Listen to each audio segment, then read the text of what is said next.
evening, and welcome to the Mountain Bears on the Sunny Coffee Shop Network. I'm Ace Knight, head bear in charge, also known as the Papa Bear or the Bitch, depending on the day. And of course, I'm sitting down with my techie with the mostest, Techie Joe. Hello. Hello, honey. How are you?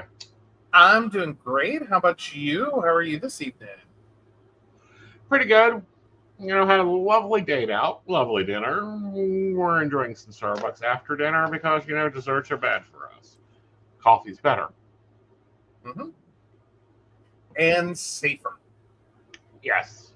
Like way easier to choose you something at Starbucks than literally anywhere else. Yes. Which, we just need to make our dates at Starbucks. You can bring your own food. I don't think that's how that works. Okay. Yeah, I don't think they're cool with that. Okay. Yeah. No. All right. So let's rock this. What's up on your docket tonight? All right. So I take it by that you would like to start with, let's see, the New York Post and Michigan judge loses docket after recordings of her insulting gay black people leaked. Quote, "I'm a new racist." All right. So it's going to be a night. A suburban Detroit judge is no longer handling cases after a court official turned over recordings of her making anti-gay insults and referring to black people as lazy. Oakland County probate judge Kathleen Ryan was removed from her docket on August 27th for unspecified misconduct. Now the court's administrator has stepped forward to say he blew the whistle on her, secretly recording their phone calls. Quote, "I just want to make it right. I want to keep my job and do it in peace," Edward Hutton told WXYZ TV. "And I want the people in Oakland County that come to court to get a fair shake, to have their day in court, to have an unbiased trier of fact." The judge didn't talk to the TV station, but her attorneys, Gerald Gleason and Thomas Kramer, said, "We look forward to vindicating Judge Ryan in the appropriate forum." Probate judges in Michigan handle wills and estates, guardianships, and cases that involve the state's mental health laws. In the phone recordings, Ryan uses an anti-gay slur against David Coulter, the county's highest elected official, who is gay. She also referred to blacks in the U.S. as lazy. Quote, "I'm not systemically racist. I'm a new racist," said Ryan, who was first elected in 2010. It is illegal to record phone calls in Michigan if one party consents. In this matter, it is legal to record phone calls in Michigan if one party consents. In this matter, it was Hutton who said Ryan had called him at work and after hours for years. Hutton said he sent the recordings in August to Coulter. Elizabeth Clement, the Chief Justice of the Michigan Supreme Court, and other officials. Chief Probate Judge Linda Hallmark then suspended her with pay while she's investigated by a judiciary watchdog, the Michigan Judicial Tenure Commission. Her father, James Ryan, was a state and federal judge. A brother, Daniel Ryan, was also a judge. What? Yeah. Jesus. Once a judge of the family, always a judge in the family. I'm thinking it's great. Like, personally, I'm like, get them. Bring them off the benches. The amount of stuff we have dealt with, let's start outing them. Like, Me Too, no, we need, Me 3, and start removing the biases within the legal justice system and the racism. I mean, I just can't believe that a judge had the audacity. Yeah.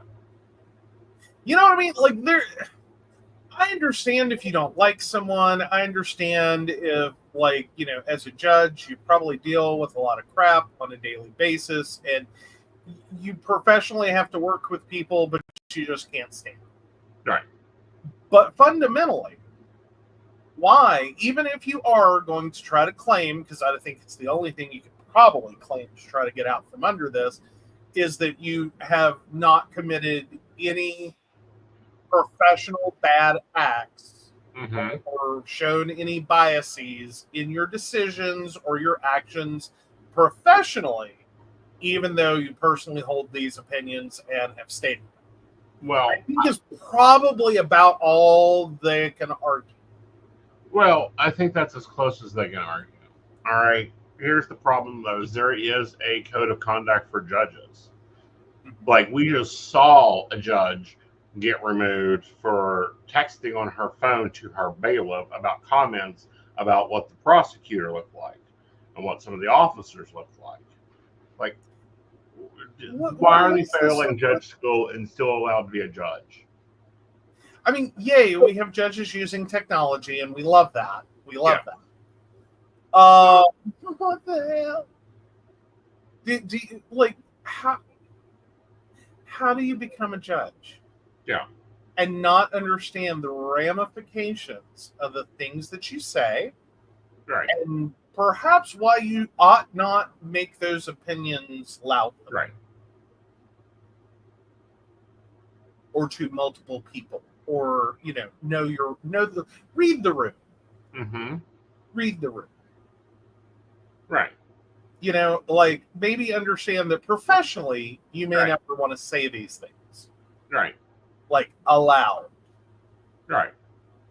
Like, if you want to be at home and say whatever to your spouse, you go for it. Mm-hmm. You want to talk to your bestie and you want to say horrible things, that's a choice you can make.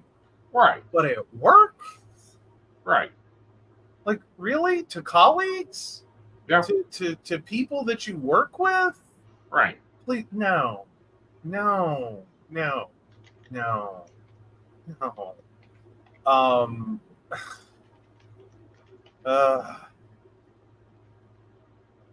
And especially now. You know what I mean? Mm-hmm. Like, perhaps 50, 60, 70 years ago, you could pull this stunt and still have your job because, Right. They're a judge. What you gonna do? We moved on. Right. We've moved on. We're getting better at this. We're understanding that those statements can have a significant impact, Right, over time, on how cases in a courtroom go. right, Like, you may not think you're being biased, right, but give it a good 20, 30 years of decisions, you might start seeing a trend. right, Maybe subtle, maybe glaringly obvious, right, but you'll see a trend. right. So I really don't know how a judge is going to get out from under that unless they can argue that this is just not a reason, Right, to remove them from office successfully. right. Which, ooh, I'd feel so bad for the guy who turned her in if that happens. But no, like, there is a 5-page document telling judges how to act, and I'm quite sure it covers racism. I would think so, yes. Right. Yep.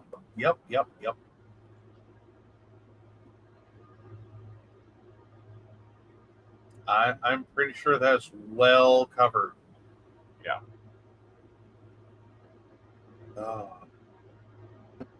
I mean, it should be shocking, but somehow it's not. Right.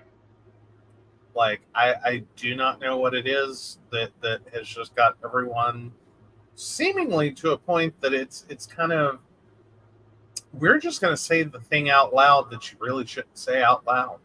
Right. You know what I mean? Like, it seemed like, I'm not saying that, like, racism is a new thing.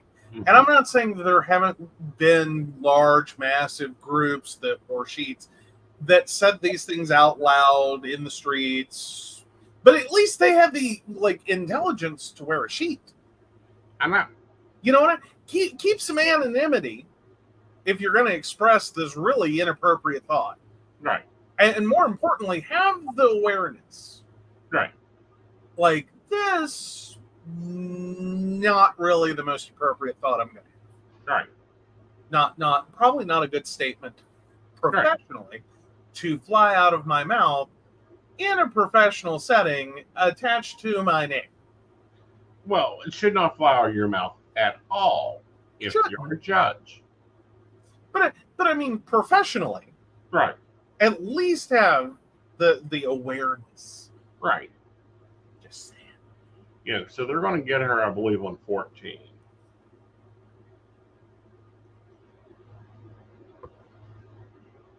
Possibly 13. Okay. I'm sorry. 13. I'm sending it to you.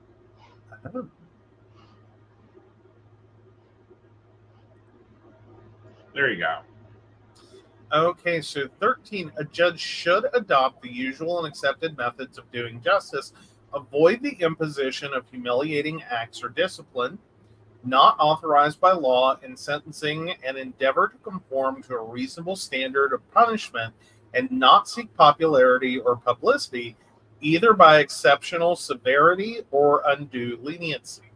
14, without regard to a person's race, gender, or other protected personal characteristic, a judge should treat every person fairly, with courtesy and respect, to the extent possible. Yeah, I think it's the end of 14 that's going to really, you really haven't done that. Oh, to the extent possible, a judge should require staff, court officials, and others who are subject to the judge's direction and control to provide such fair, courteous, and respectful treatment to persons who have contact with the court.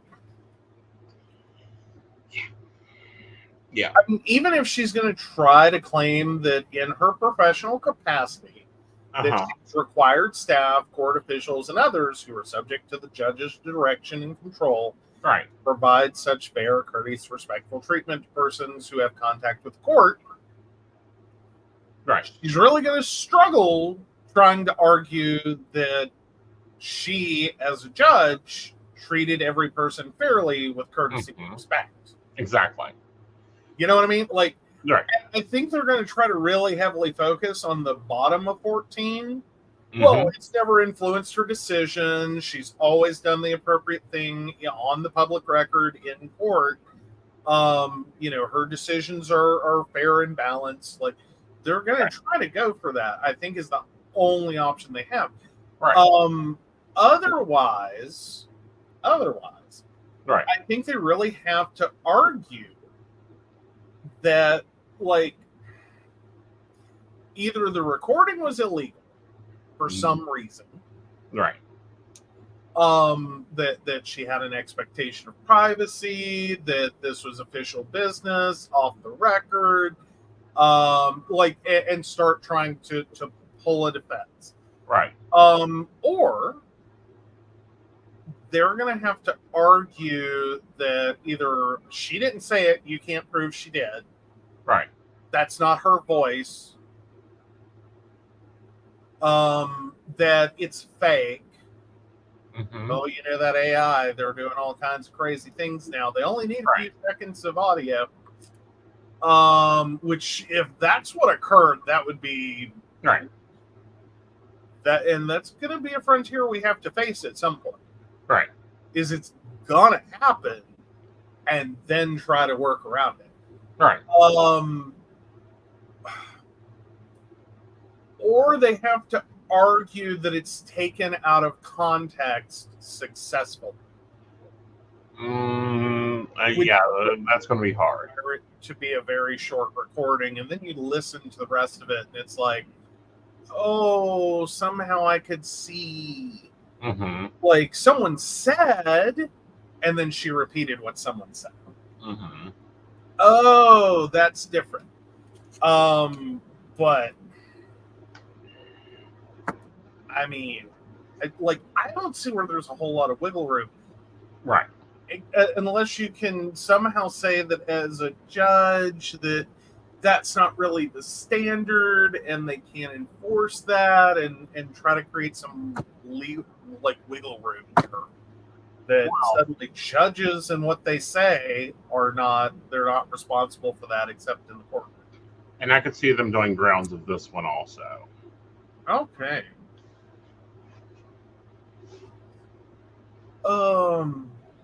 let's see. All right, a judge should not allow activity as a member of an organization to cast doubt on the judge's ability to perform the functions of the office in a manner consistent with the Michigan Code of Judicial Conduct, the laws of this state, and the Michigan and United States Constitution. A judge should be particularly cautious with regard to membership activities that discriminate or appear to discriminate on the basis of race, gender, or other protected personal characteristic. She's claiming that she's part of a racist group. Well, she's basically, well, and that's what I'm, like this, like it's such a weird comment. Mm-hmm. Like, this isn't systemic racism. I'm a new racist. Mm-hmm. Are you trying to claim you're a neo-Nazi? Like, what are you trying to say with that? Like what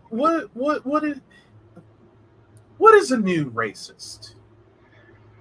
Is there an upgraded version of racist? Well, one that's stupid. Like, did I miss? What to do with anything. I mean, is a new racist just uses less bleach and starch? Like, I'm really not clear on what a new racist is. And that's a real good question there, because I'm unclear on there too. I mean, because it seems like it's the same brand of racism, just washed differently. Like, well, I have these horrible ideas, personal thoughts, and opinions, and I express them, but what? Right. Like, what's new here? Mm-hmm. Like, but I don't think you should actually be discriminated against. Right. Like, help me out here. Like, there's kind of an implied discrimination intent with racist. Mm-hmm. Just the word. You take race and you put ist on the end of it. Right. And it suddenly means that you think one race is better than other races. And still the same racism. Mm-hmm. Sounds that way. It is that way. Okay. Like, I would really hate for the words new races to become, one, a thing, and two, have to be the linchpin of getting this judge to keep her job. I don't think it is going to be the linchpin. I think it's going to be the pin of over and done. But I'm really worried about these judges that are stupid. Okay, they're stupid of the law. They're stupid of what they're expected of them. They try to defend themselves, and it's like, no, like, this isn't it, baby. Old judges that were racist need to keep their mouths shut and try to keep their convictions under control. A little bit, yeah. A little bit. At least a little bit better than that. Exactly. All right. So let's move on to maybe a new movie. Oh. Okay, so was Abraham Lincoln gay? This from NBC News. Scholars make the case in Lover of Men documentary. In this new film, Lincoln scholars examine the intimate life of one of America's most notable presidents. In the new documentary, Lover of Men, The Untold History of Abraham Lincoln, director Sean Peterson tackles decades worth of speculation about the sexual orientation of the towering 16th U.S. president. At the center of the documentary, which will be released in theaters Friday, are Lincoln's relationships with four men who at one point shared his bed. But just as important are those intimate connections is the film's exploration of flourishing homosocial relationships in the 19th century and the idea that only recently has love between men become so problematic. We are in a very, very conservative time, this blip on the map of human history where we have names and binaries and now laws that could potentially make loving someone illegal, Peterson told NBC News, describing the desire to label, categorize, and even demonize sexuality as being very weird in a larger historical context. We're not trying to make the case that Lincoln was an outlier. We're not even making the case that Lincoln was gay, he said, alluding to the film's focus on emotional intimacy over sex. We're making the case that Lincoln participated in behavior that was extraordinarily common at the time. Peterson, who has closely followed the evolution of Lincoln scholarship over the past 15 years, first became interested in the controversy around the president's sexuality when he read Gore Vidal's 2005 Vanity Fair essay titled, "Was Lincoln Bisexual?" Then the documentarian said his interest in exploring Lincoln's relationships with men, Billy Green, Elmer Ellsworth, David Derrickson, and most importantly, Joshua Speed, grew during the pandemic when he was repeatedly met with skepticism while discussing the potential project. As a result, he wanted to make a film that could bring attention to the small but growing body of work on Lincoln's alleged queerness and spark a national conversation. I thought, what better way to introduce this to the world than through a film with emotion, Peterson said, because at its core, it's a love story. Beginning with Lincoln's impoverished childhood in southern Indiana, Lover of Men traces his transformation from a lanky young lawyer into the contemplative president who crafted the Emancipation Proclamation and steered the country through the Civil War. And along the way, it introduces audiences to Green, Lincoln's co-worker at a general store in New Salem, Illinois, Ellsworth, a dashing regimental soldier who became devoted to the Union cause, Derrickson, his bodyguard during the war, and Speed, the man who's repeatedly referred to in the film as the love of his life. The film features a prestigious group of scholars representing various specialties from across the country. Alongside Peterson's moody recreations of the men in bed together, the scholars offer various interpretations on how Lincoln's defining same-sex relationships played a part in shaping him into the president who most cared about the country as a whole, as one expert puts it. They also examine a large body of letters written by and about the president that provide firsthand accounts of those relationships.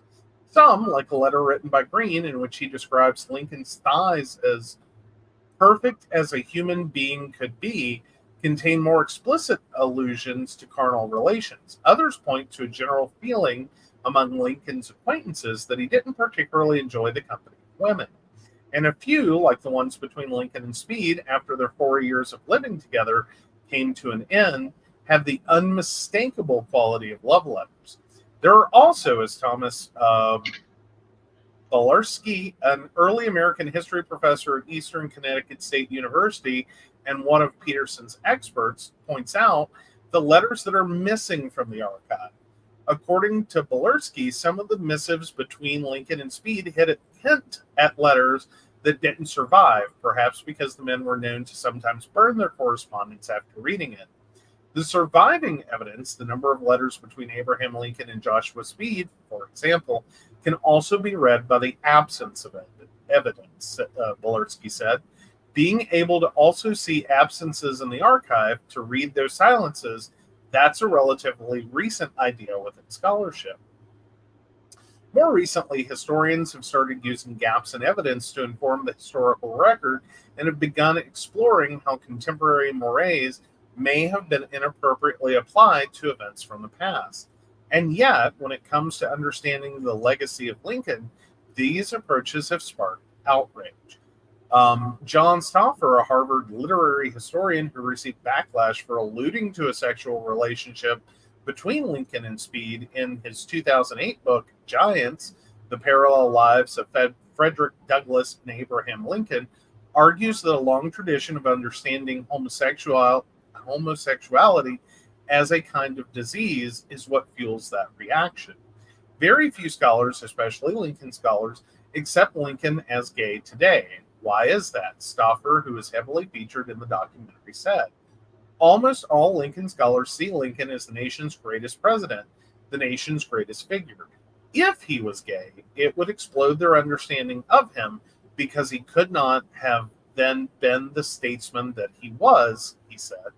Essentially, it reflects a prejudice against homosexual relations, this unequal status. If you're gay, then you must be in some ways inferior.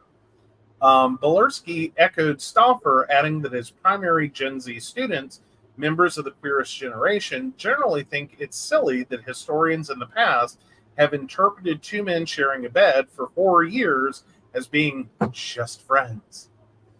We have to remember that historians are people too. They might be respected figures at universities that we all have heard of, but they are also human beings who are products of their time, said Bolersky, who talks in the film about the insanely high standard for evidence that supports a historical figure possibly being queer.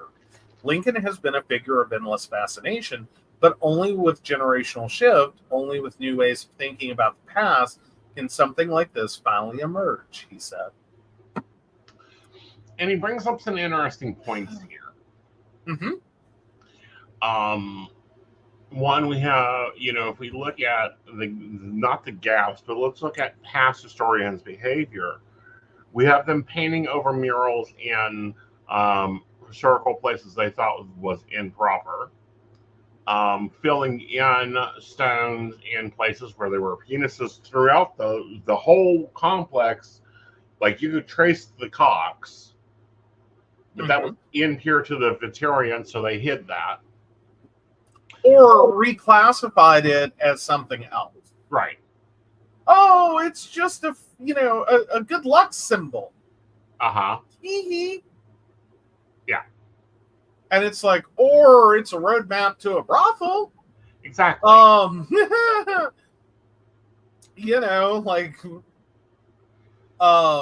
no, we're like, it's so weird that we can never settle history. That's always going to be the thing, is we can never settle history.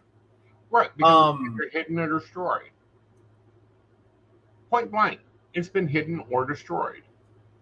Well, but here's the problem is, like, there's some aspects that have been hidden or destroyed. There are some, like this article points out, there are some new schools of thought that really challenge the idea of, like, are you fucking kidding me? Right. Like, they shared a bed for 4 years, and to you, this sounds like they were just really good friends. Right. Like, are y'all dense? Right. Like, really? Like, I know it was 1800s, but don't you think? Right. But we're also applying knowledge in 2024 to something that occurred in the 1800s. And we're trying to use a word that wasn't invented until the 40s. Well, and a whole community concept, and a whole, like,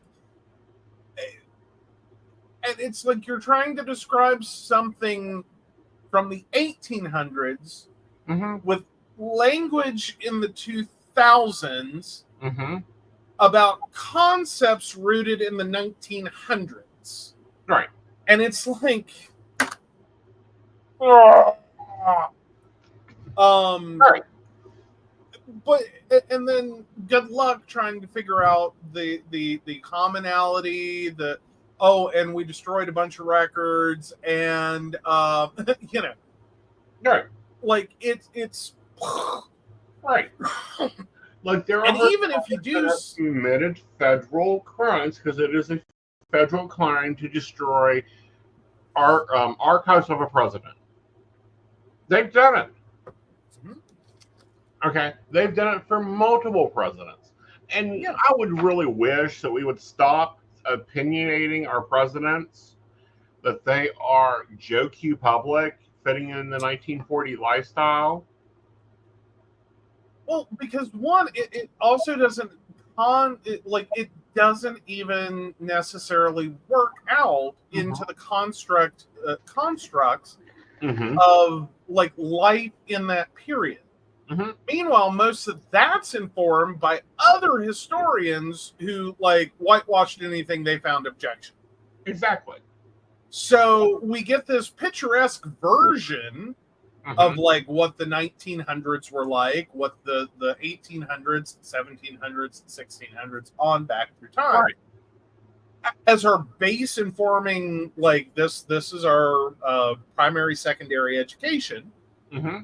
only to suddenly turn around and like get struck in the face with like, does that sound a little off to anyone? Right. Do you really think that,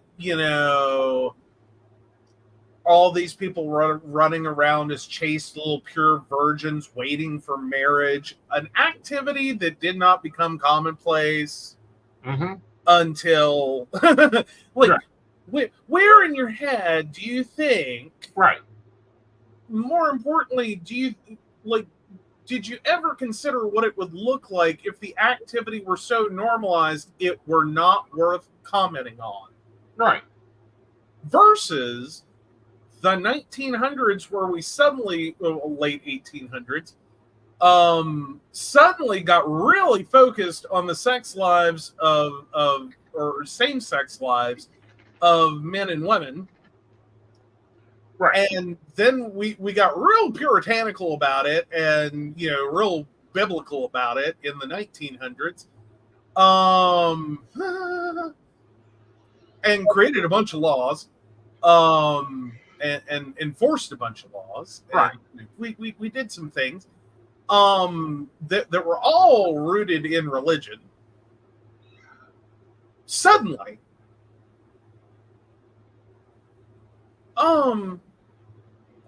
so now we have a point in which we're talking about it, but from a negative. Right. But then there's nothing about it before that. Right. There's nothing positive. There's nothing negative. There's just nothing. Right. Do you think suddenly gays descended? Like, I don't know, somewhere in the, like, Coke had cocaine in it, we inadvertently created people who had, that went, I'm gay now. Right. What do you think happened? Like, that's the part no one ever explains, is how we got here from there. Right. And I think sometimes that's what kind of becomes the missing point that you have to first jump off of, is like, where's all the stuff that was bad about this before this particular moment in history? Right. Because there isn't anything. Right. And then it's suddenly a mental disease or disorder. You're perverts and deviants, and all this stuff occurs. But before this point, like, we didn't know. It didn't exist. Right. No one did that. Like, what happened? Right.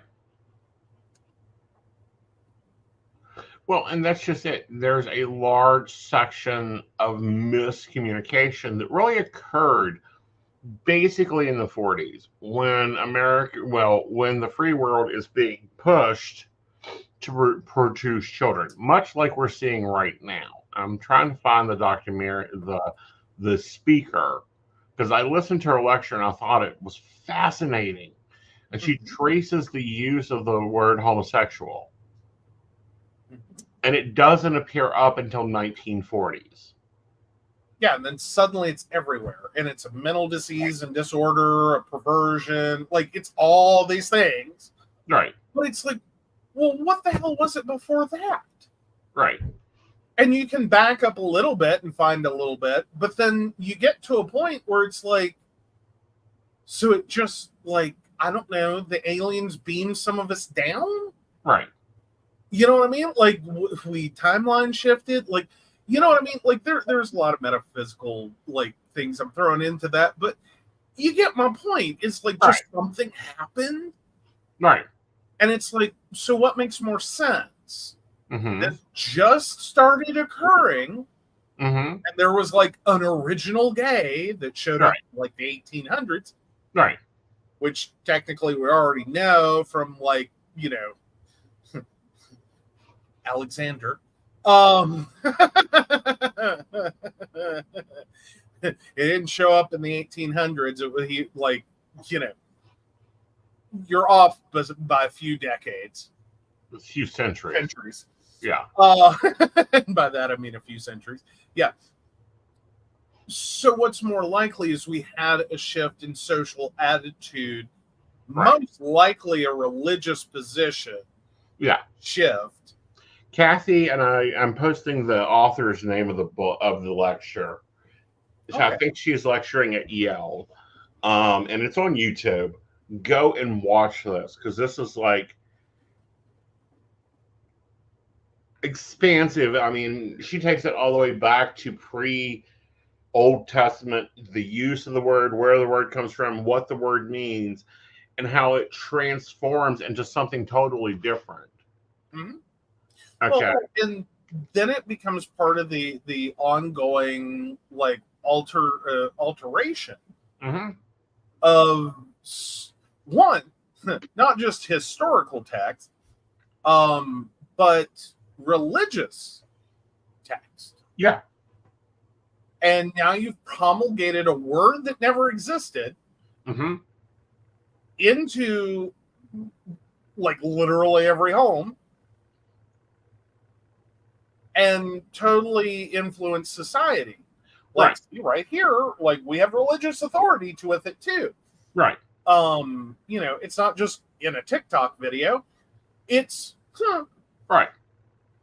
you literally take a point in time in which you would have basically taken the most common text any living, breathing human at the time Right. would have likely had.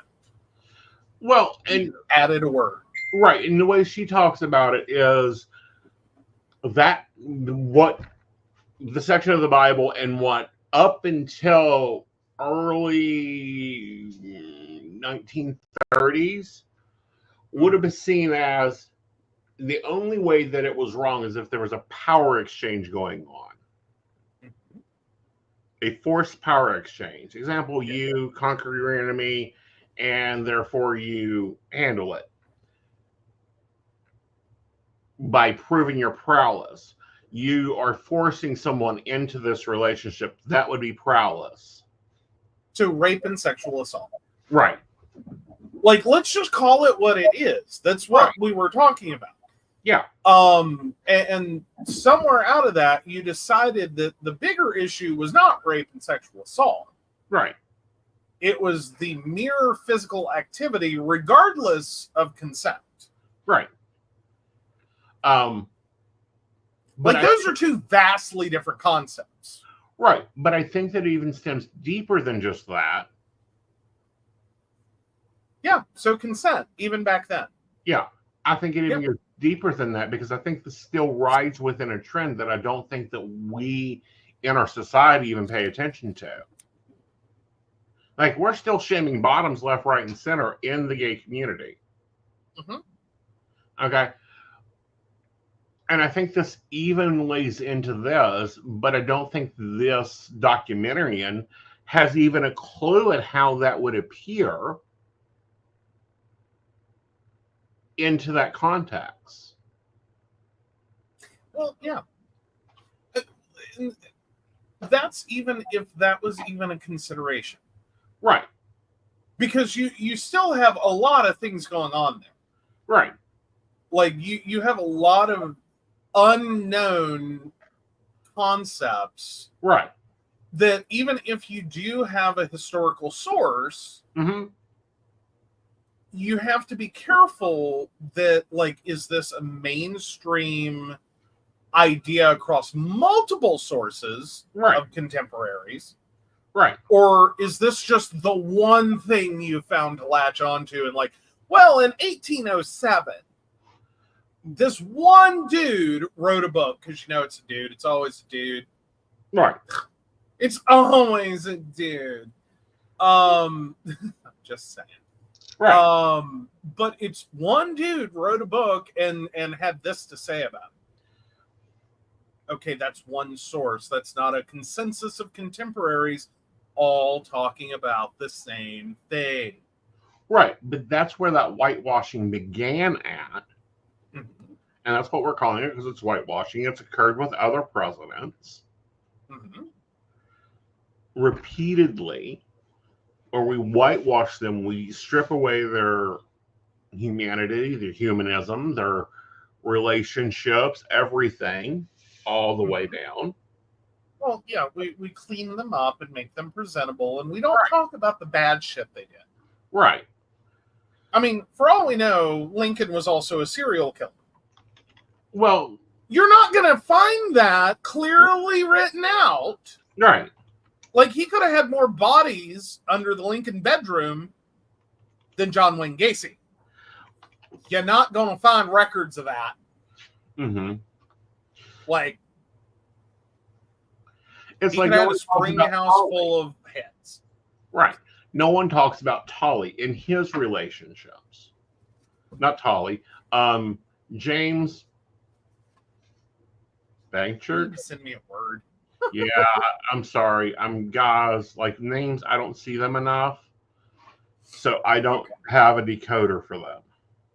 Here you go. James Buchanan. Yeah. He's the only president who never married. That's the only thing noted in his record, in his things, that he was never married. So you could go after James Buchanan. Oh, he's a confirmed bachelor. Or he just didn't want to get married, saw no reason for it, wasn't interested.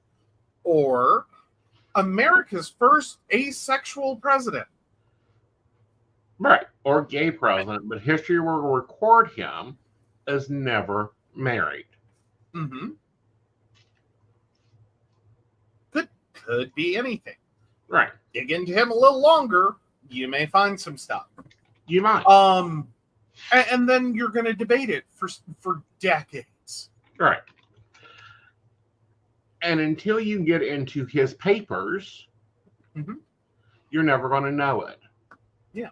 Well, because we have this weird thing that like, right. Socioculturally, we have a problem, and have had for over a century, possibly 2 or 3, with the fact that if you really start to dig into older cultures and civilizations that historians are studying, this near appallment that they may have been more sexually open, socially progressive, advanced, intelligent, formed systems that we had to wait a couple hundred years to redo after the Dark Ages, because we can't insult religion and say that the Dark Ages were a bad thing. That maybe the idea that we should give up knowledge was bad turn of events, for multiple reasons. You're not going to find that, but what you do end up finding is the more you read through works on history, over time, is that we start having the sudden dawning realization that I think some things might have been left out. That we carefully clipped that photo. We very selectively chose what to display in a museum and talk about. Because doesn't it seem strange that there are this many catalog items in a museum for a specific point in history? Which we've done a story about that. That never saw the light of day after being transported to the museum.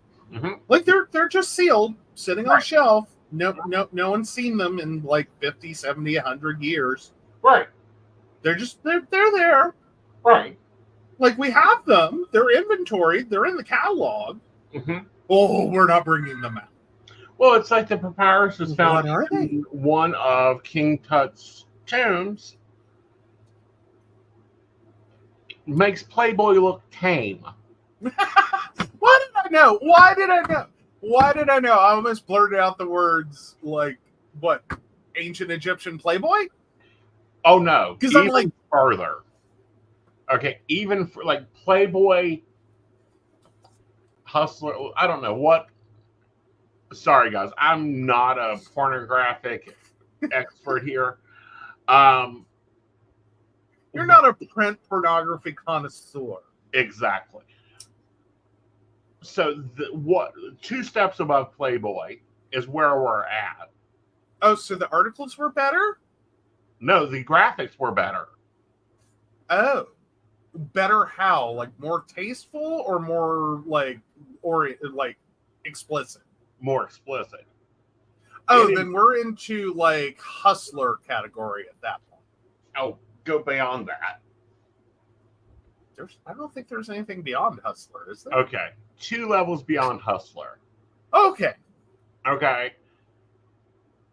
Locked up in the British Museum for over 200 years, not unsealed. Oh, I forgot about we. Okay. Yeah. Yeah. And for those of you now wondering why I know so much about straight print pornography, Right. may I point out there are other men in my family. Right. So, anyhow, it's locked up. No one's ever looked at it other than to go, oh, God, and put an X beside it on the inventory and move on. Not fit for public consumption, thank you. Right. And we've painted, like, we have whitewashed and removed ideas of what marriage was, relationships were.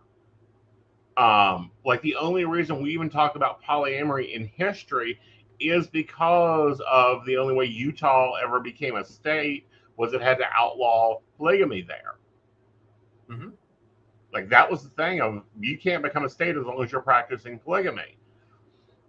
That's the only reason polygamy is ever brought up. The thought that marriage was about a one man, one woman falling in bullcrap. No, the whole reason we have marriage was transfer of property rights Right. and titles. Yes. And if you look back through a large chunk of history, even during the periods in which we had marriage, it was a middle class and up institution. Right. Like below middle class, it didn't matter. It did not matter if you were dirt poor who your baby daddy is. Right. What you gonna do? Take half of nothing? Right. Like, no, it's it's the 1600s. You're just screwed. Right.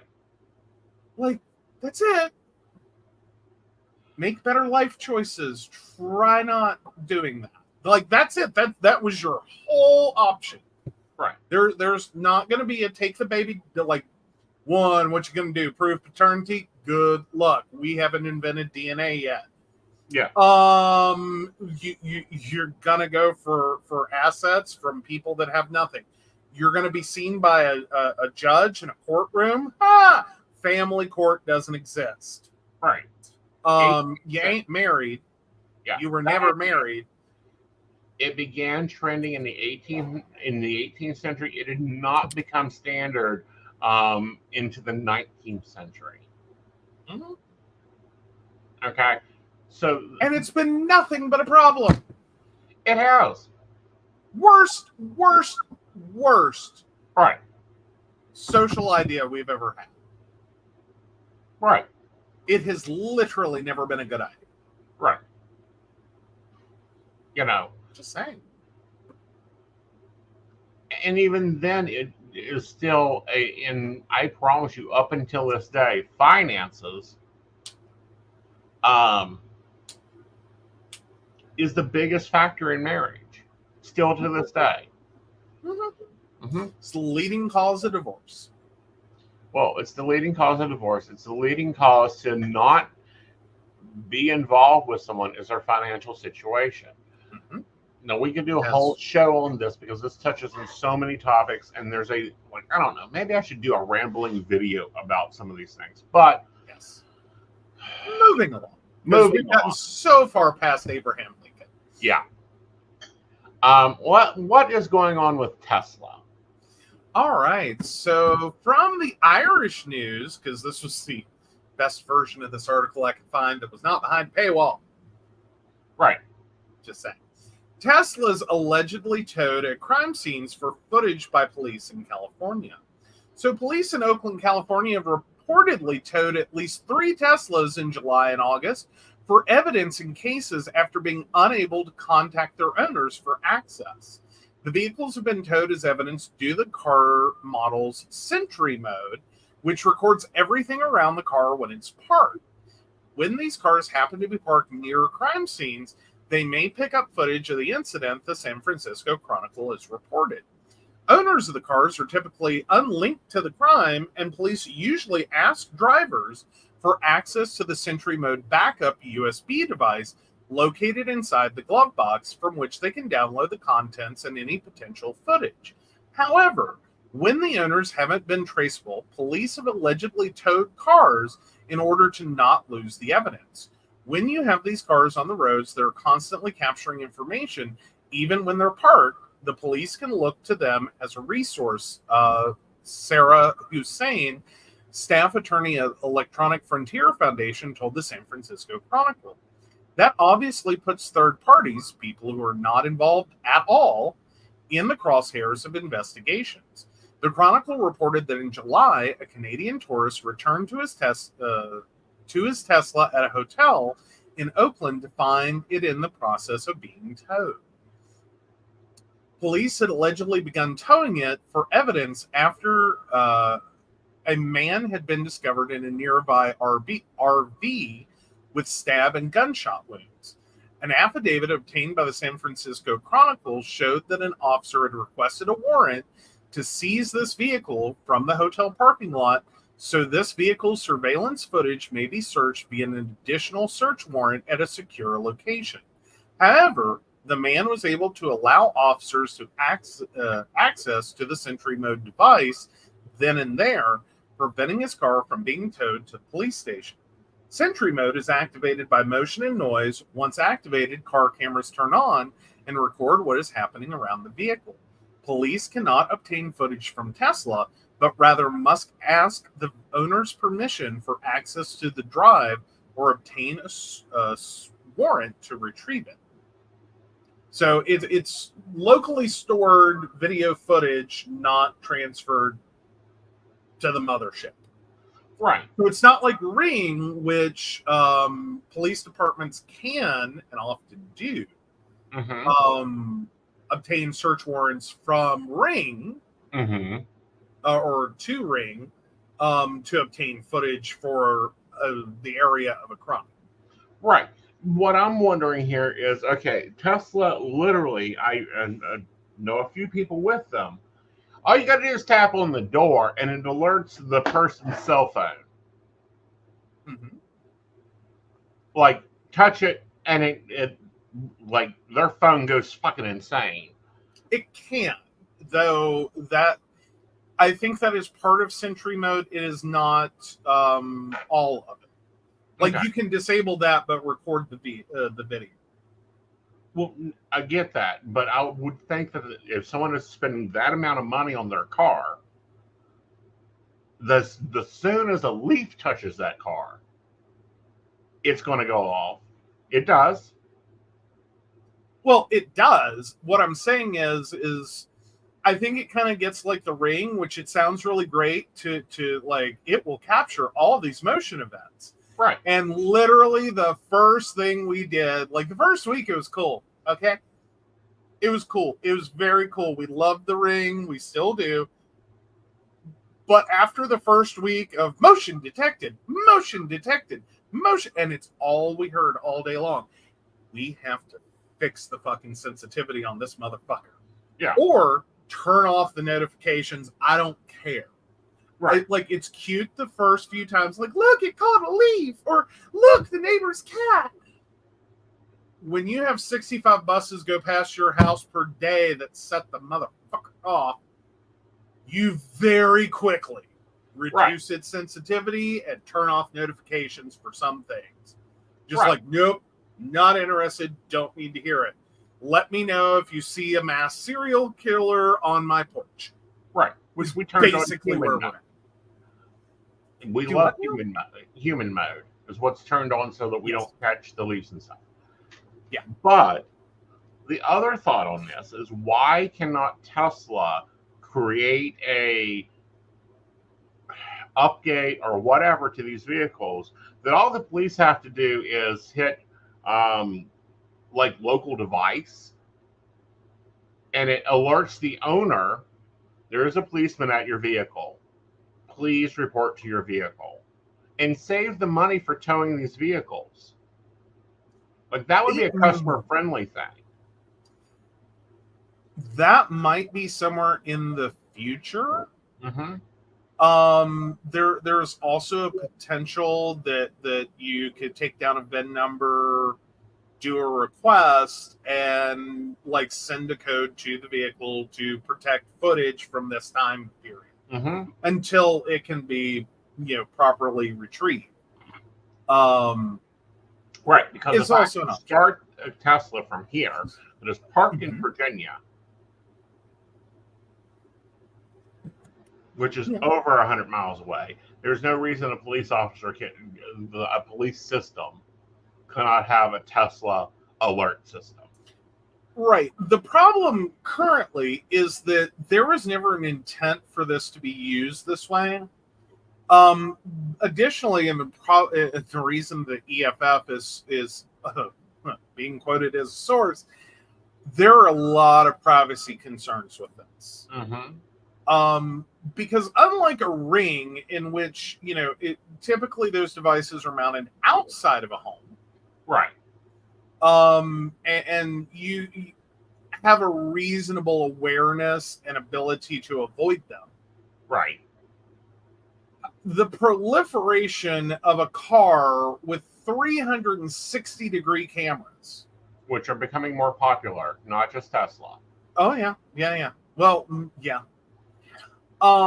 Coupled with the fact that people do a lot of things in, around, on, with, near their vehicles. Right. So you're not just like seeing the outside perimeter of a house. And I don't think there's necessarily a lot of discretion, especially in this circumstance right now, of what video is grabbed. Right. Take it all. Yeah. So, coupled with the idea that these are people otherwise completely unrelated to the events, theoretically, most likely, right? Completely unrelated to the event that occurred. They are not the victim.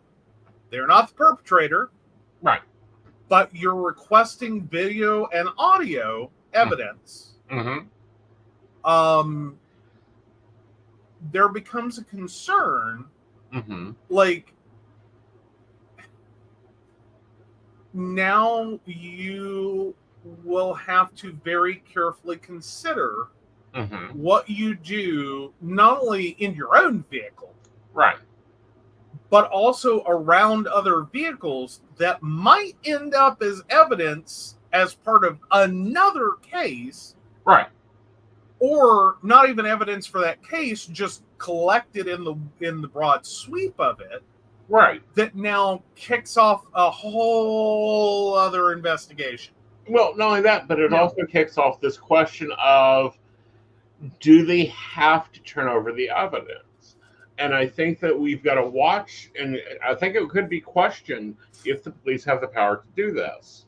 Yeah, well, because it's considered problematic enough. Like, this is the reason we don't do stop and frisk.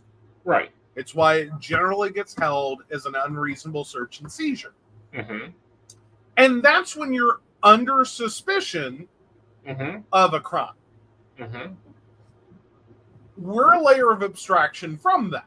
Right. You're not suspected of committing a crime, but we're going to take your car, right, in case it happened. Right. We can't prove it caught anything, but we think it could have. It was in the general area at the time. Might have evidence. Right. and you're going to take a vehicle. Mm-hmm. Like, we're not just taking a bicycle. Mm-hmm. We're taking a whole ass Tesla. Right. Potentially someone's only means of transportation. Now, argumentatively, if you own a Tesla, you can probably afford an Uber. Right. Just saying. Just saying. Right. But who pays for that? Right. Who, like, is there any plan? Like, let's get into the nitty gritty of this. Is you're going to take my car. Mm-hmm. I'm going to return thinking I still have a car. Right. To an empty parking space or someone else in it. Have to figure out that my car was towed and by who. Right. Usually probably in the process of calling 911 to report your car stolen, only to find out, it's been towed. Right. Most likely you're not going to be able to retrieve that car that night or that day, depending upon when this occurs. Mm-hmm. You are now stuck in a location that you have to leave. Right. Who pays for that? Like, what? Are the police going to show up? Like, do you dial 911 and request a ride from the police since they took your car? Right. Did they, or do you save the receipt from your Uber, your taxi, or your bus fare, your whatever? Right. And you turn all those in? Or is this going to be like I assume it is, and it's like, oh no, we're not even that far down the line of thought here. We're just going to screw you. Right. On the off chance we might see something that is beneficial to this criminal act as evidence, and may the odds be forever in your favor. Maybe. All right. Exactly, and I think that we've got to really balance the powers out. Oh, and Brendan just said it perfectly. There we go. Plus, you are now stuck in an area that was just the scene of a crime. Not real safe sounding. No, not at all. Like, hi. Yeah. All right, so let's hit this article on polyamory before we do Are You an Asshole? All right. And be careful because this article dances into another article. Oh, okay. I will be very careful of that.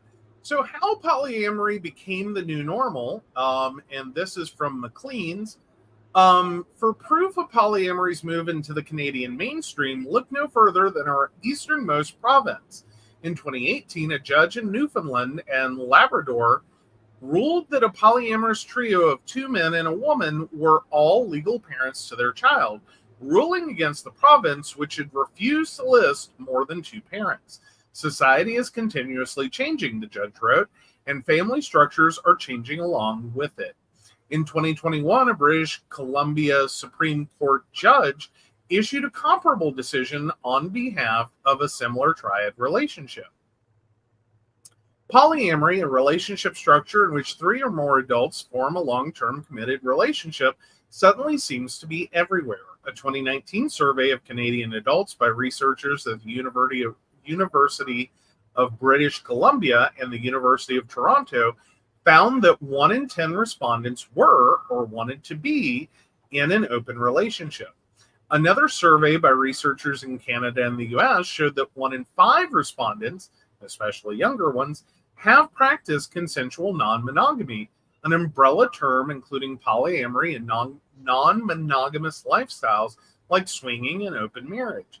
And in the past few years, polyamory has become the subject of books, films, TV shows, and even a reality show, Couple to Throuple. Though throuples dominate pop culture depictions, polyamorous relationships come in endless shapes, sizes, and configurations, comprising people of all ages, genders, orientations, and identities, and they describe their relationships with ever-evolving terminology. The polycule, a portmanteau of polyamorous molecule, is a relatively new term referring to everyone within a polyamorous group. They come as triads, quads, quints, and beyond. The relationship between members is often expressed as a letter. For example, a V would be a triad with one partner connected to two others that are not connected to one another. There's hierarchical polyamory, in which primary partners are prioritized and may make rules or guidelines for secondary relationships. There's non-hierarchical polyamory, in which no one has priority over anyone else. Then there's relationship anarchy, which is what it sounds like. No rules at all. If someone has enough partners and isn't looking for more, they might say that they're polysaturated. It's all fluid, negotiable, and open to redefinition, and here it can get complicated. We spoke to polyamorous people about how they make their configurations work in practical terms. How do they negotiate childcare, date nights, and sleeping arrangements? How do they deal with the jealousy and confusion that can arise? Here are 5 Canadian families on what polyamory means in their lives and how and why it works for them. So I think that's probably where you want to stop this one. Right. But, Okay. you know, from co-parenting to long-distance relationships to a whole house. Mhm. Oh, my goodness. This is I don't know how to put this. It's not a star. It's more than a star. 1, 2, 3, 4, 5, 6, 7, 8, 9. So I don't even want to look at their map out.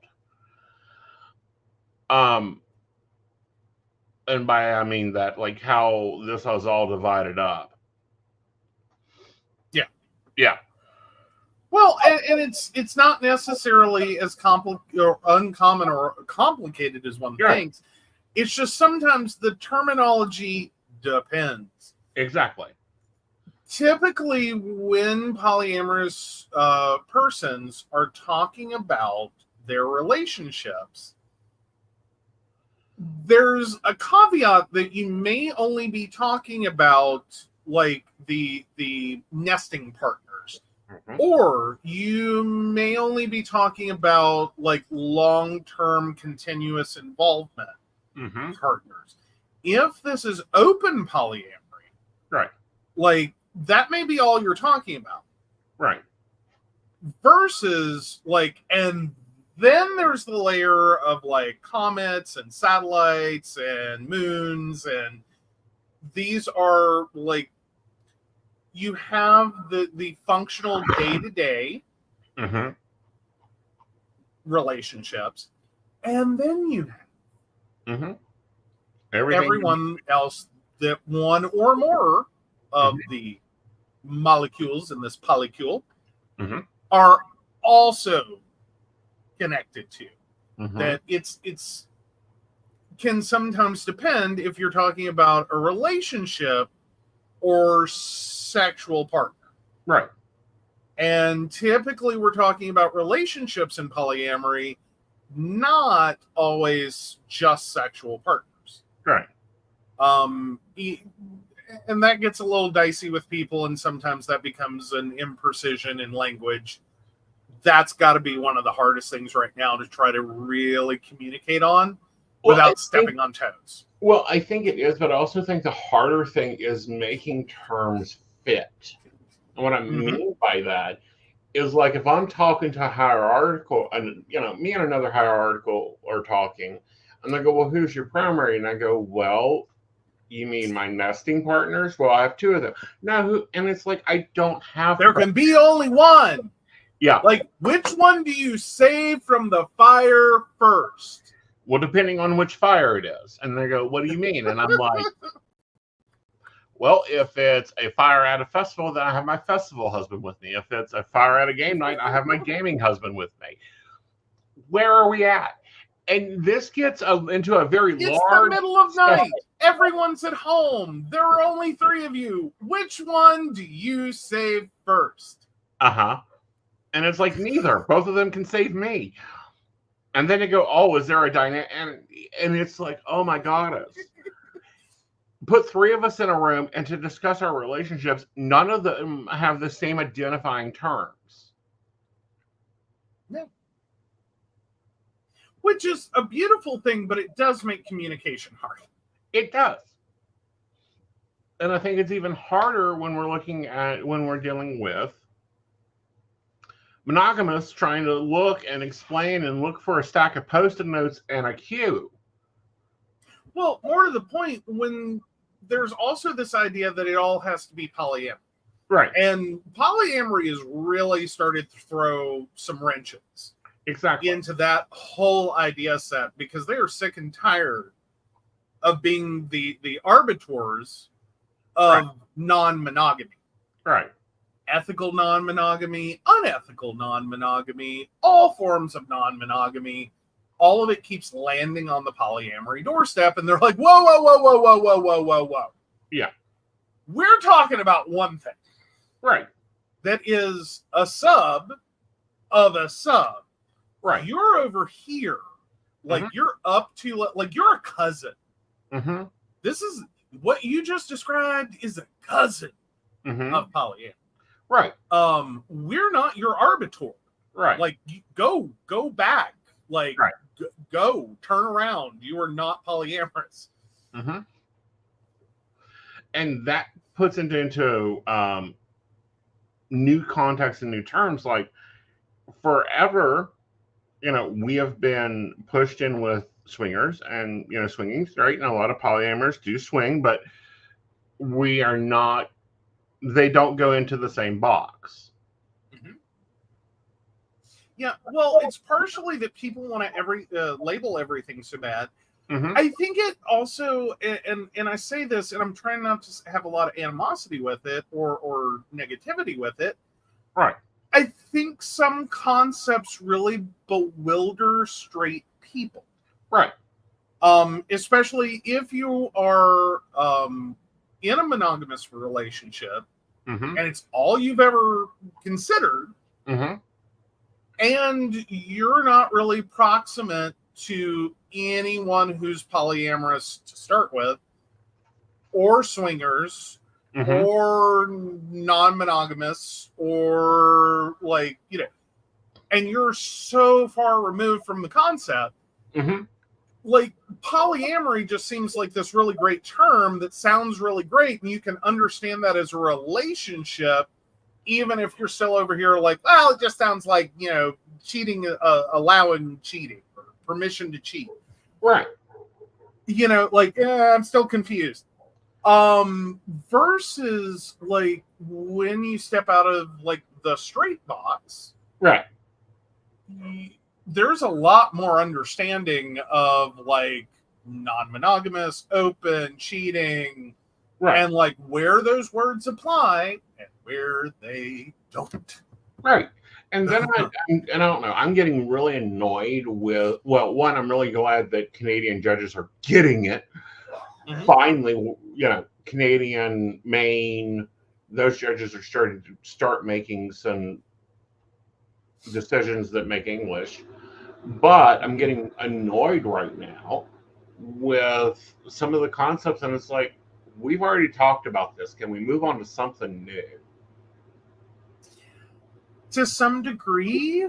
I also think there's some considerations, and again, polyamory has been really struggling. Yeah.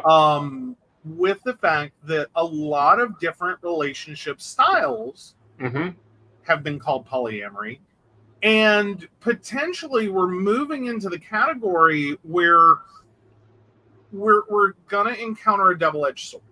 Right. In which, all this sounds great when it is polyamory and you're recognizing polyamory and you're treating polyamorous relationships like two men and a woman who have a child as three parents. Right. Well, it's great and wonderful. But what happens when you think it's polyamory, but it's not? Right. And you start trying to apply the same concepts. And it's like, oh, no, not what this is. Right. Like, nope. And it's like, okay, so where's the, and then we have the problem with, I will call them men. Because it's normally men that pull this stupid bullshit. Okay. Oh, we're polyamorous, parallel, so you'll never meet them, like yada, yada, yada. And then After 2 or 3 dates, you get a freaking pounding text message from my wife going, "How dare you fucking cheat on me with my husband?" And it's Yeah, like, and again, that's where polyamory's coming in and going, oh, no. That's a cousin of ours. Yeah. Like, they're a cousin. They're up a couple of levels and over. right, That is non-monogamy, unethical, disguised as polyamory as a good damn excuse. exactly. And no. That's not polyamory. Stop bringing us your problems. Right. Stop laying the blame here. But no, I think this is a good article. I think that it is really starting to look at things. I'm just trying to figure out how. Woo, 9 people interlinking, like their Google Calendar, honey, they've ran out of colors. I don't know. Like, again, it's all up to the end, like the polycule as a whole and the individual relationships that occur within. Right. It might not be as complicated as you think. Right. You know what I mean? Like, I think sometimes the challenge, once you go, okay, polyamory is a thing that exists and there's ethical and okay, once you get there, I think the next struggle people have is like, well, I can't keep up with one partner, let alone the idea of keeping up with 2 or 3 or 4 or. Oh, it's not that goddamn hard. But, and it's like, wait a minute. Back up, pump the brakes, throw it in reverse. You're still approaching it from monogamy. And this idea that you're supposed to be this, like you're 2 halves of a whole coming together as one, and that you must be codependent and rely on each other for everything, all your emotional validation, all your intimacy, all of that is supposed to be in the monogamy bucket. Okay. What? So all 9 of them have moved into a Victorian mansion. Mm-hmm. They say we've got the living arrangement down, but the time manager is a different story. We have a half a dozen message threads going on at any time and logistical meetings every day. Where's the cars going? Who has what work to do? A lot of us are managing small businesses. Most of us are artists, business consultants, which makes it even more hectic. Oh my Lord, there's 9 of them running. That's 3 sets of us. Yeah. And again, like I was saying, yeah, I think you're reading the article more than listening. I'm listening to it.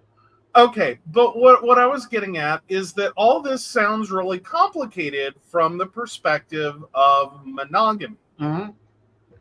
Because in monogamy, there's this concept of 2 halves coming together as a whole, as one, mm-hmm. codependent upon each other for emotional support, intimacy, all of it. Right. All of it. Like, this is who handles your child care, one of the 2 of you. Mm-hmm. This is who handles dinner, one of the 2 of you. Uh-huh. Without necessarily understanding, but now there's 3 people. 4, 5, 6, 7, 8, 9, all intermingling mm-hmm. on what ultimately becomes, yes, a larger set of responsibilities, but with more people, right, that can contribute towards those responsibilities. Right. And especially if you are all in one house, right? How many dinners can you cook? Right.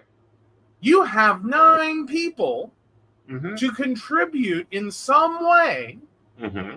to what the hell are we doing for dinner? Now, that's also 9 people that are going, or at least 8 of them, one of whom has said, what do you want to do for dinner? 8 of whom have probably just said, I don't know. What do you want to do? Problematic as that is, you still only can form one dinner or not. Right. 3 of you can go for pizza. 2 of you can order Chinese. 5 of you have eaten. 4 of you can starve to death. Or have a Hot Pocket. Or find something else in the freezer. Something. It could be easier. Oh, I Your know, but biggest, I'm- hardest decision might be, which group do I want to be in? We went out for pizza group, we ordered Chinese in group, or we're going to scavenge the cabinets and the fridge and come up with something. Well, it has to come up with something because there's also children involved. This is only the 9 adults. I'm just thinking I of know. the one. Okay, this is the logistical mind I'm trying to work out because, hello, I'm the one that runs most of the scheduling around here. Planning dinners, works 9 different work schedules, most of them independent workers. Childcare for the 6 kids in there. So we're now up to 14. This is Jane Morrell level cooking. Potentially. Potentially. Okay.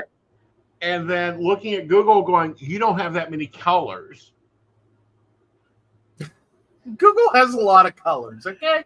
I Calm know. down. We have enough schedules. We have more than 9. My calendar has more than 9 layers with a different color. Y'all I know. survive.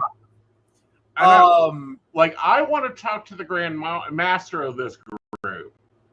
Adam, I'm assuming. Okay.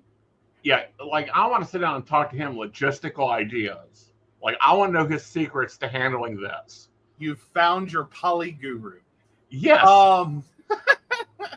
And the reality may be that it is less organized than you think. Probably. Because sometimes, and there is this weird idea that sometimes it is easier to run a larger group than a smaller one. Mm-hmm. Mostly because you're going to run into situations where it actually divides up and handles itself. Right. Because it just makes sense. Right. Versus when you have 2 people or 3 people Right. trying to move in different directions, it is harder. Like, you end up with 2 people, it's a 50-50 struggle. Right. It's always a 50-50 struggle.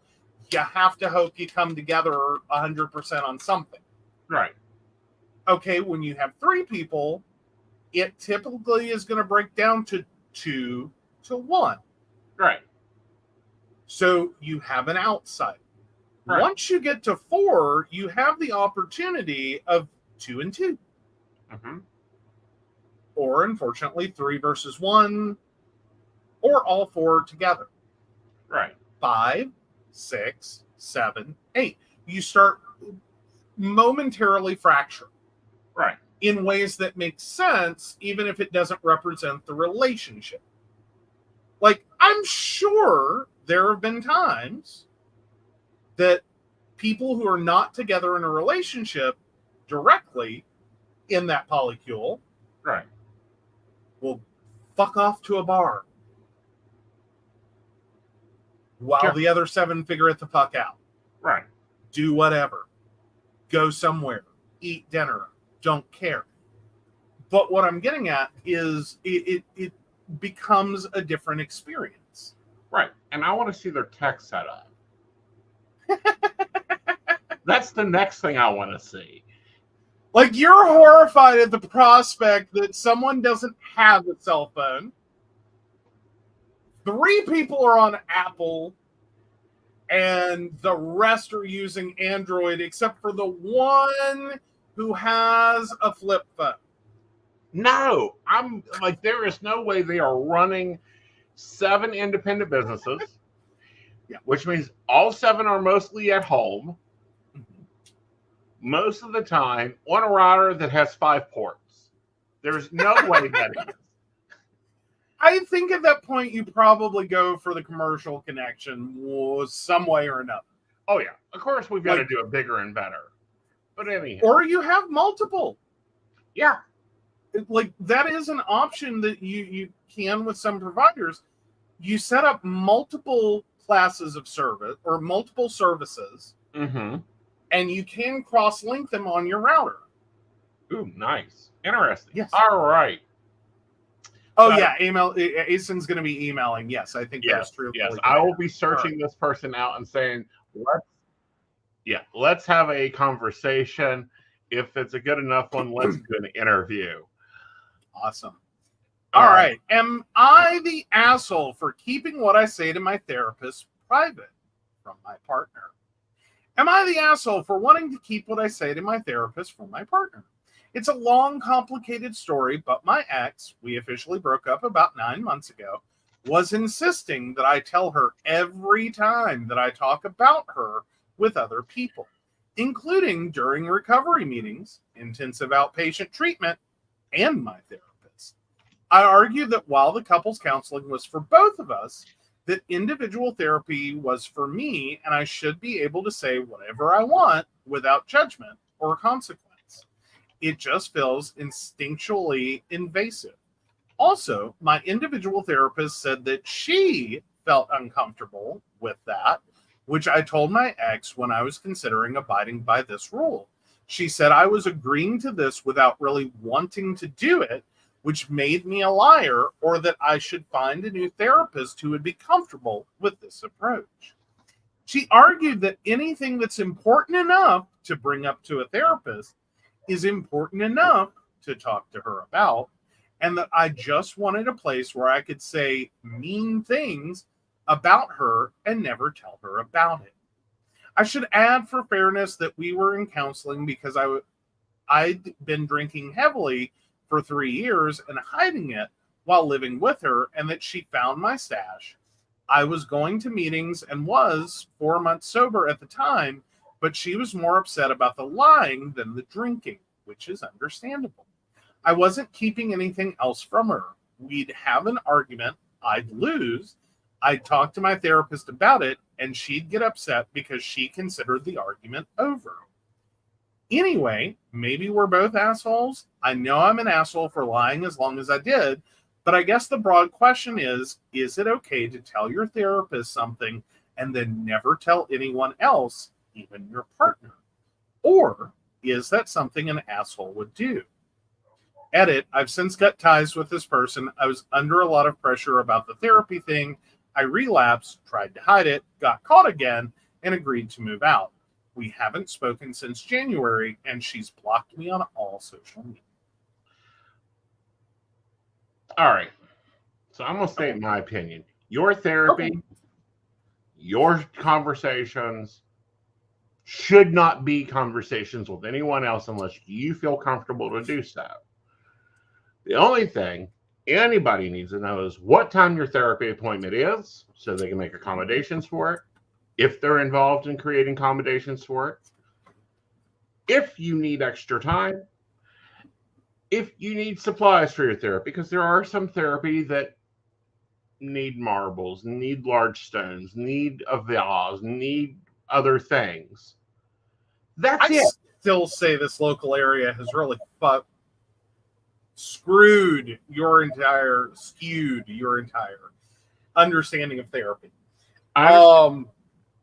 I'm just saying, like, our local area has some really horrible therapy or therapy practices that I don't think technically qualify as individual therapy because they're mostly group programs, and they just kind of slot people in. Right. So, like, you know, and then there's some really outmoded ideas about certain topics that are common in our area. You've encountered that personally. Well, I've encountered that personally through another partner who was in therapy. Their therapist recommended some other therapy, and that turned into social engagement therapy. And since I was the wife of the household, I had to make cookies for their meetings, give him money, or send him with cans of coffee, that type of thing. I wasn't talking about that situation. I was talking about when someone's working through anxiety, they can do the marble and rock thing, and it tends to help them process out what they really need to organize in their life with the big rocks and the small rocks. And sometimes you need tools in therapy and during therapy, like journals, notebooks, additional arts and crafts items, especially if you're working on anxiety control and all that. So that alone, but you know, that's because I do most of the storing, most of the housing. I never expect you to share anything about your therapy, or anybody should share about therapy unless they want to share it. Yeah. Well, and generally, like, my approach has more so been, I kind of think of therapy as like free parking for what might be really bad ideas. Mm-hmm. In terms of, like, I have a thought in my head. Mm-hmm. I'm not sure what I think about the thought. Mm-hmm. I'm going to drop it out, the Mm-hmm. shitty first draft that it is, Mm-hmm. and then usually use the space, one, with a trusted professional that can be like, let's unpack that. Mm-hmm. But also so that I, in this like judgment-free space, can go through that Mm-hmm. independent of the person or the thing or the place or whatever I have that thought about. Right. And typically, like, my therapist, I swear to God, is sometimes just sitting there like, do you need me today, or do you just need to talk out loud? Right. Because there's a lot of times that, like, once I say it, Right. even I step back from it and go, okay, that was bad. And I will pick it apart for her, and she's just kind of like, why are we here? Right. It's like, because it'll just bounce around my head Uh-huh. and then do something stupid. Right. Um, Right. But, love you, darling, but you're not the only person I know in therapy. You're not the only person I've supported through therapy. Right. Okay. So there's a lot of different ideas. There's a lot of like behavioral therapy ideas. There's a lot of other things that need co-supporting. And that co-supporting comes in there. In this situation, we're dealing with two separate issues. One, in this is an instance, we're dealing with alcohol and, them needing to work through the 12-step program. And I think that therapy goes with that. So that's one thing. But for someone to want to know what you said in therapy, who you said were talking about in therapy, that's bullshit.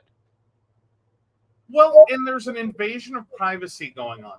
Because Exactly. if you're at the level at which you fully expect Right.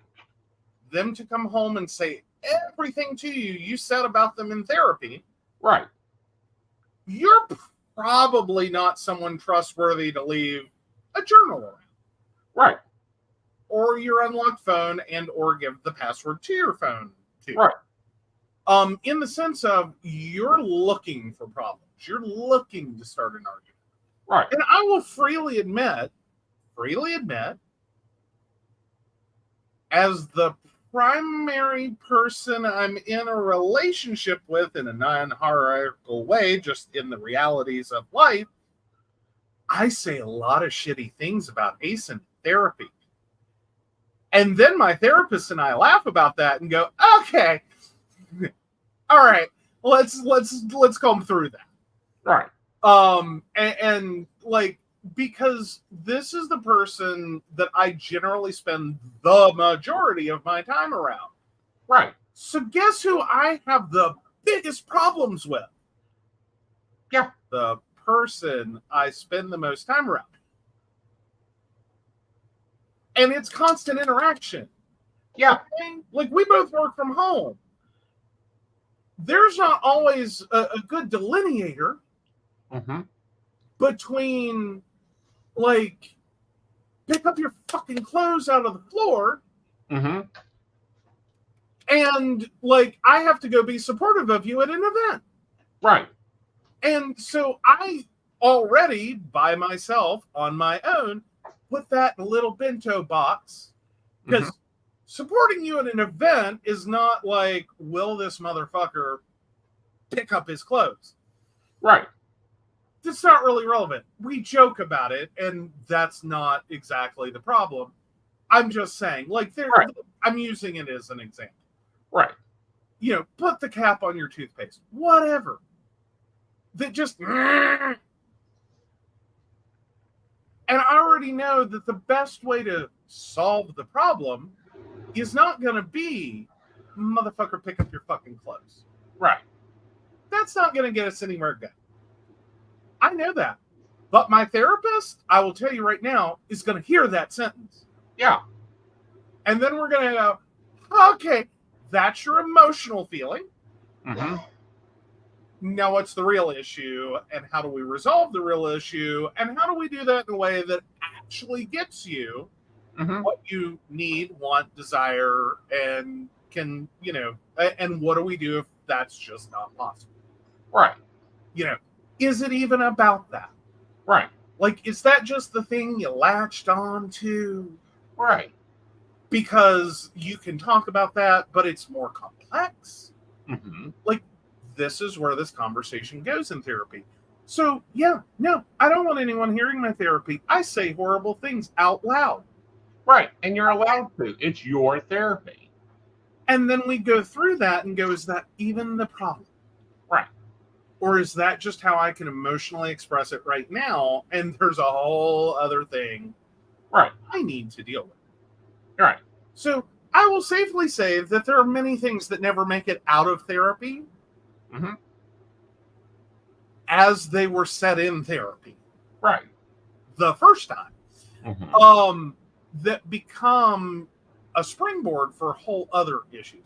So if I had to go into my therapy going, I can't talk about ASIN. Yeah. That's not therapy. What am I doing? What am I talking about? Right. I spend like 95% of my time with this person.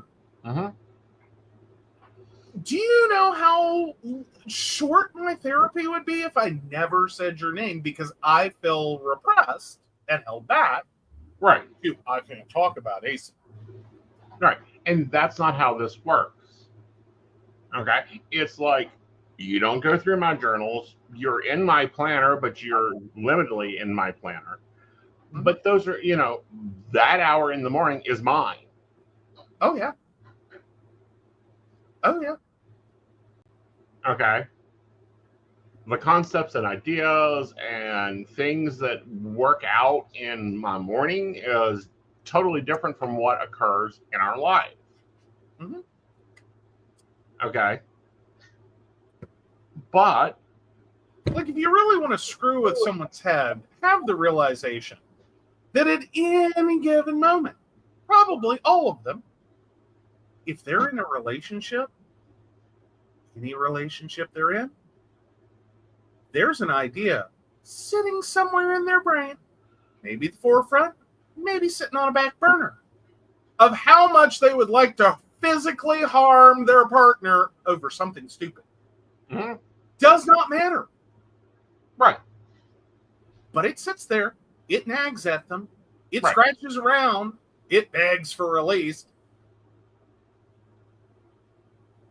And you don't want to hear it. You really don't want to hear it. Right. But literally, you're having a thought like that. I am having a thought like that. Every couple is having a thought like that. Exactly. That's why I say in the morning, most successful couples wake up either wanting to kill or leave. And the problem comes in when either A, you act on it, or B, you do it, and by night you miss them. But anyhow, I think that I don't think you're the asshole for not sharing what happened in therapy with your ex-partner. I do think, however, your partner is an asshole and is too codependent.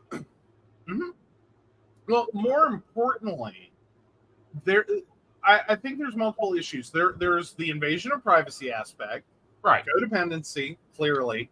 But there's more over, like, I think it's not really meant to be either of those things.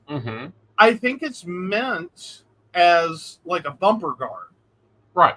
To be like, well, if you don't talk about me in therapy, then you don't have to tell me what you said in therapy. Exactly. So don't talk about me in therapy. But I don't feel like I can tell you that. So I will demand that you tell me what you said in therapy, which will then influence your decision of what to talk about in therapy and you talk about me. Because you've got to repeat it later. And how hard is it going to be to take the horrible thing you said and clean it up and contextualize it Right. so that it sounds natural. So I don't pick that apart. Right. And the other side of that, and the side that makes me even a little bit more questioning whether you're an addict that needs recovery and to be in recovery, or if you're a stress related drinker, which is a different concept. I don't always see those as necessarily separate things. Right. I think when we look at most substance abuse, alcohol, drugs, whatever it is, it's generally trauma, stress, and maltreatment, right, related. Whether that's actively occurring in your life now, from the past, right, or both.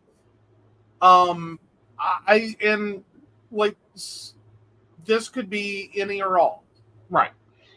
And that's something that they would need to explore with their therapist.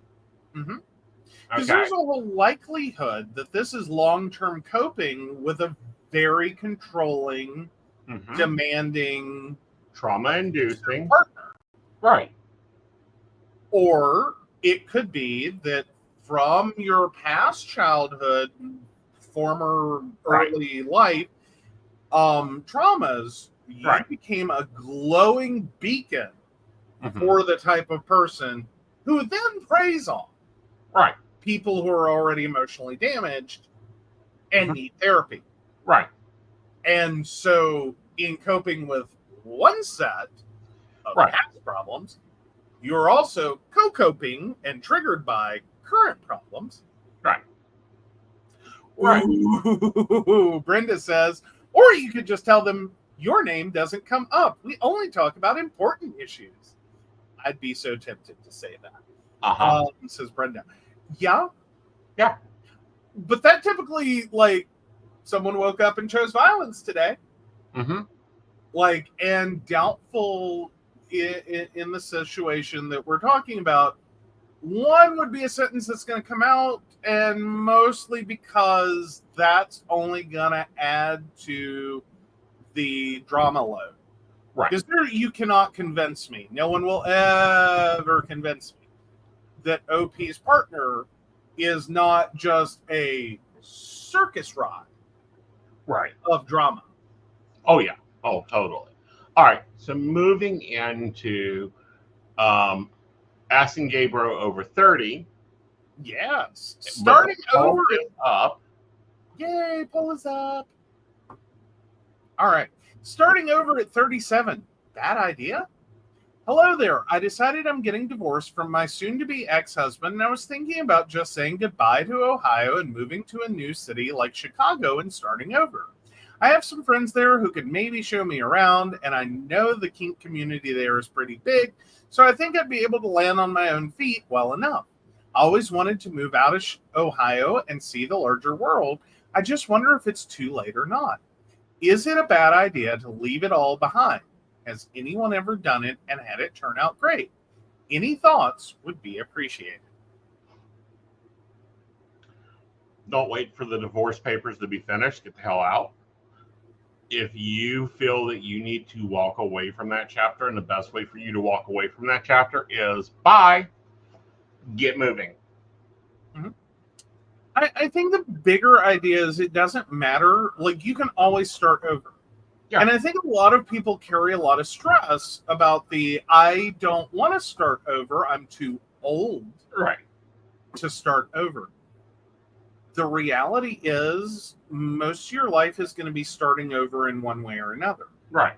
The realities of, if you are currently living independently in your 70s, and suddenly you have a major medical event, you're going to most likely start over in a nursing home. Right. You're goodbye house, independent living, apartment, whatever you got. Goodbye your furniture. Goodbye most of your possessions. Hello, brand new, totally different life. Right. Let's get real. That's how that's going to happen. Right. You're going to start over whether you want to or not. Right. Now, you can embrace that and go, well, this is the new world I find myself in. Let's make the best of it. Right. Or you can sit there and go, I'm too old for this shit. I just, I'm so depressed. I'm just, everything's horrible. And you can lock into that and ride it straight to your grave and just be miserable the rest of your life. Right. So, and there are people who do both. Yeah. And there are people that at 23 think their life is over because something bad happened, and they'll ride that into their grave. Right. 60 years in the future. Right. It's like I've made comments before. Find me in Mexico, find me in California, whenever some things happen. Many people start over at any age. Yeah. You can start over, and I love Peter Mon for this. He says you can start every day anytime you want to. You can start over your life anytime you want to. Now, we say that, and it does come with caveats. Yeah. Like, it's not going to be perfect. Right. Like, and if you're waiting for things to be perfect, you'll never do it. Right. Like, and parts of it are gonna suck. Right. Like, let's just face it, some things are just gonna be horrible. Right. The reality is, but some things are already horrible now. No one's perfectly happy. Exactly. No one's perfectly happy. Right. There's something horrible in your life. I don't care who you are, or how much money you have, or what's going on. There's something horrible in your life, at least to you. Everyone else may be first world problems, must suck to be you. Mm-hmm. Sarcastically. Right. But if it's personally horrible to you, it's personally horrible to you. So sometimes you have to decide, what do I really want? Mm-hmm.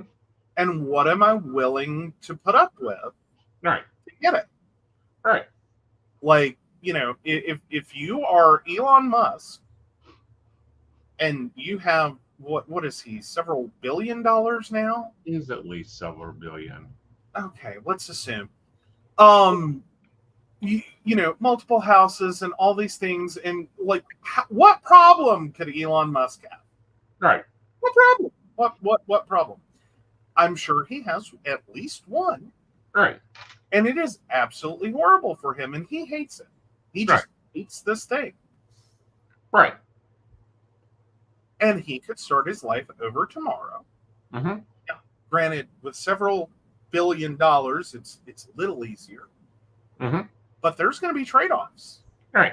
There's going to be, you got rid of that one horrible thing, but I will guarantee you another horrible thing will occur. Right. Like, it's not about like, well, stay with the devil, no. Right. It's embrace the idea that no, it's never gonna be perfect. Right. Perfect doesn't exist. Good. Mm-hmm. Good is what you're shooting for. Good for you. Mm-hmm. And this is a problem, a negative that I can manage. Right. But the point being here is sometimes you just need a fresh start. You need to start comfortably, brand new, somewhere else. And it may just be time. Mm-hmm. Well, and again, you can start over at 37, move to Chicago, have a wonderful life. Right. Or you may get there and decide that wasn't what you wanted at all. And so you'll be starting over at 38. Right. And you can start over again at 39. Mm-hmm. And you may start over again at 39 and a half. Right. Keep starting over until you're reasonably comfortable with what you got. Mm-hmm. Now, you may continue doing that until you no longer have a pulse. Right. So you may be 85 and starting over again, mm-hmm. and then die at 85 and a half. Right. And that's okay. And all of that's okay. You didn't suck at life. If anything, you're more successful for trying. Exactly. And I think that we as a society keep looking down at people that go, you know what? I know I went to school for 10 years for this. I suck at this. Mm-hmm. Yeah. or I hate this, or this wasn't what I wanted, or this wasn't what I thought it was going to be, or I still always will have an appreciation. I don't want to say love, but an appreciation, a strong one. Right. I was working in college. I picked up the phone one day, Right. Ryan School of Business and Economics, MBA Student Services Office. How may I help you? Right. And proceeded to have a kindergarten teacher. This woman was, she had done college. Right. She got all of her degrees and certifications to become an elementary school educator. Mm-hmm. She got the job. She was in year 2 of teaching. And I quote, I hate these fucking little bastards. Right. I hate children. Right. Sudden revelation that she has had while being a teacher. Mm-hmm. Somehow she didn't clue in on that till she got in the classroom, and it was all on her. Right. And now she was looking to totally change directions. Yeah. One, and like we had a moment on the phone because she's like, I'm a horrible person. And I'm like, no, you're an unhappy person who did a thing, and that didn't work out. Mm-hmm. So got her set up. She joined the MBA program. Mm-hmm. Like, I hope she's happy now. Maybe it was with getting an MBA. Right. I don't know the outcome of that story. She may have gotten her MBA. I don't know. This was a couple of years into my employment. It takes another couple of years to get an MBA. Mm-hmm. I don't know the outcome. Right. I never talked to the woman again. Right. I'm just saying, I hope the MBA helped. Mm-hmm. Either it got her where she could be happy, Right. or it led to the next step of finding something else that made her happy, or the next step, or the next step. She may be out there still trying to find her happy. Exactly. And I think we need to get over the, forever happy. Yeah, no. That's so long gone. Yeah. More importantly, trying to be happy in general. Right. Like, you know what I mean? We put a lot of weight on the idea of being happy, and even I said it just now. And it's like, that's not really what I mean. Right. Is, on the whole, Right. how much do the negatives in your life Right. outweigh, overshadow, and completely debilitate you Right. compared to the positives? The negatives to the positives. Right. Like, and be realistic about it. Mm-hmm. And make a judgment call. Right. I don't care if the only reason you want to divorce someone is because they leave the cap off the toothpaste. That's a valid reason. Right. If it really, really, sincerely, only thing they've ever done wrong, they're the perfect partner, but they leave the cap off their toothpaste, and that's intolerable for you, that just burns you to your core, leave. Be done with it. Be done with it. I don't care that they're a millionaire. I don't care that they're Elon Musk and you have all the money in the world. I don't care. If that's intolerable for you, I'm not you. Mm-hmm. You go do you. Yeah. You find you're happy with someone who can put the fucking cap on the goddamn toothpaste. Right. That's it. Mm-hmm. That's all that's required is happiness. And I'm tired. I think we're all should get tired of this concept that unless you're, you have to. Now, are there days that you're not going to be happy? Yes. But when your days are no longer happy, keep going. Well, if you're so overwhelmed you can't get out of bed because of whatever's wrong in your life. Mm-hmm. If you find yourself perpetually exhausted because of the negatives in your life, if you are just living in this constant, I can't even. Right. I don't care what's causing it. Caps on toothpaste, underwear on the floor, dirty dishes in the sink, whatever it is. Whatever it is. Mm-hmm. you have the right to fix it, end your relationship, move on, totally change your life, move to a new city, do whatever you need to do. Mhm. Understand this is not going to be a golden ticket moment Right. where all your hopes and dreams magically come true. You're still going to have life problems. I hope they're more tolerable problems. Right. That allow you to get out of bed and enjoy other things in your life. Right. But the significance, the size of it to someone else doesn't matter. Exactly. Or the struggles. All right, so let's see what the "Are you the asshole" poll is like. All right. 100%. No, you are not the asshole for not sharing your therapy. I think we should all universally agree sharing your therapy is a red flag. Yes, a major red flag. All right, guys, it's been great. We will see you Friday. No, we will see you Sunday at 5 p.m. Eastern Standard Time when we start planning my week. All right, we will see you later. Bye, y'all. Hey, you're forgetting some people. Yeah. All right. So, of course, we want to thank Beverly Walker, Mika G, Brenda, Joan Owen, Shannon C, Shannon D, Lady Gwendolyn, Caitlin Bell, Devin, and Maria Meyer. If you'd like to learn more about us, the show, or how you too can become a Patreon sponsor and receive all the wonderful benefits our baristas receive, please visit us at pcsbnetwork.com. Yes. All right, guys. Have fun. Bye.